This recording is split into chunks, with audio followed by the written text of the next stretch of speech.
মাস অনাহারে থাকার পর খাবার জুটেছে মাত্র কয়েক ঘন্টা হলো। এখনো ধকল কাটিয়ে ওঠা সম্ভব হয়নি। তাই ভ্রমণ ও ক্ষুধার ক্লান্তি ভরা শরীরেই মুক্তির সন্ধানে এগিয়ে চলার চেষ্টা।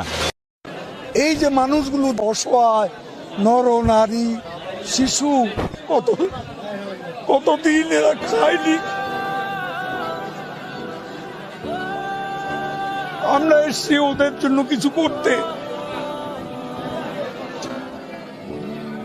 এই বৃষ্টির মধ্যে কি কষ্ট। কাল সারা রাত